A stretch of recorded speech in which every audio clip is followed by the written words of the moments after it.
Picture a young Nigerian monk, barefoot, deep in the forest at night, with nothing but faith and a single piece of bread in his hand.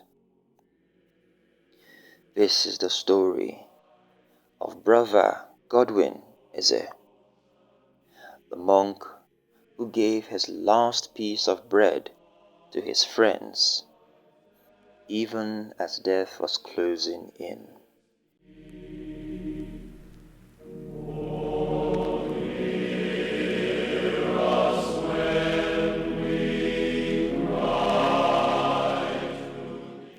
Brother Godwin Eze wasn't some saint in a faraway storybook. He was real. Born and raised in Nigeria from a humble background, he grew up in a small village where faith was more than just Sunday Mass.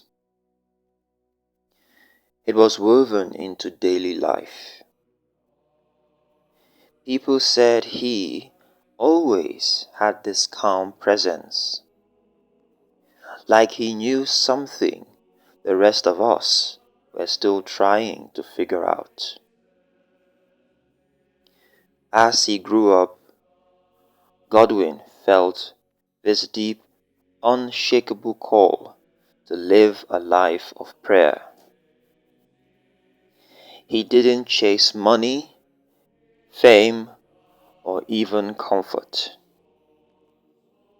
He wanted to serve God and others. So he joined the Benedictine monastery in Kwara State, Nigeria. It's a peaceful place surrounded by trees, where monks spend their days in prayer, work, and silence. But for Brother Godwin, the silence wasn't empty. He'd wake up every morning before dawn, say his prayers, and then get to work in the fields or in the kitchen. He was a novice, basically a monk in training, and everyone said he was kind and soft-spoken, always ready to lend a hand or share a smile. But in the early hours of October 17th, 2023, that peaceful monastery became a nightmare. Around 1 a.m., armed men stormed the monastery dormitory. They were bandits, known for attacking Christian communities in Nigeria. Imagine being woken up by gunshots and the sound of footsteps getting closer. Brother Godwin and about 12 other monks and novices were trapped in their own home. The kidnappers singled out 3 of them: Brother Godwin, Brother Anthony, and Brother Peter. They were forced out at gunpoint, barefoot, with only the moon to light their path. And from there, everything changed. The captors didn't care about the monks' prayers or their peaceful lives. They tied their hands, beat them with machetes and gun barrels, and forced them to walk for hours through the forest. No food, no water, just fear and darkness.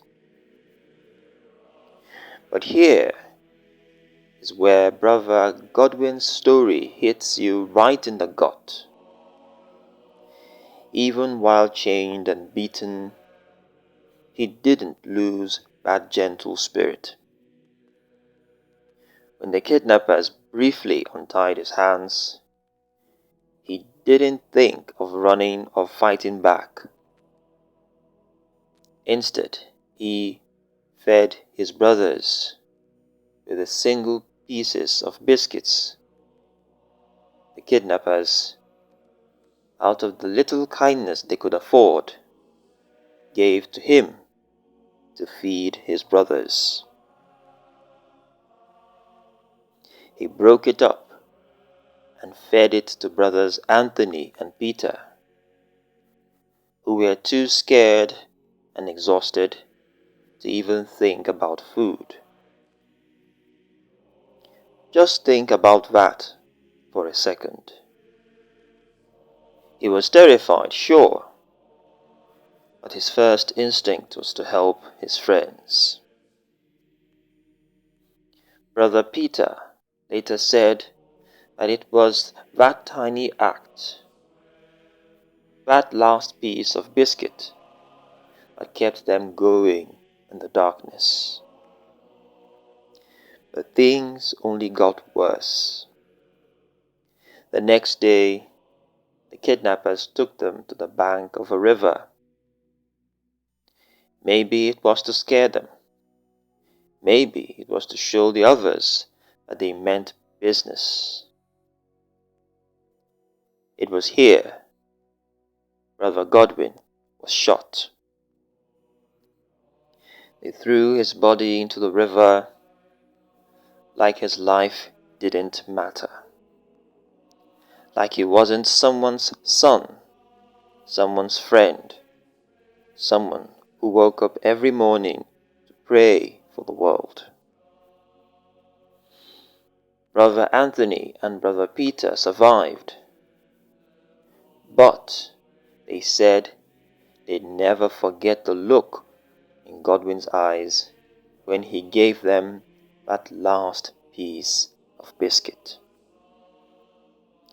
His body was never found, but his story didn't end in that river, because what he did, that small act of sharing bread when he had nothing left,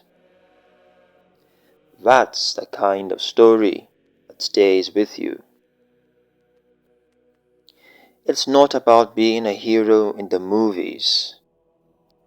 It's about how, in the worst moment of his life, Brother Godwin chose compassion over fear. That's what made him a real-life hero. After his death, the monastery had to relocate.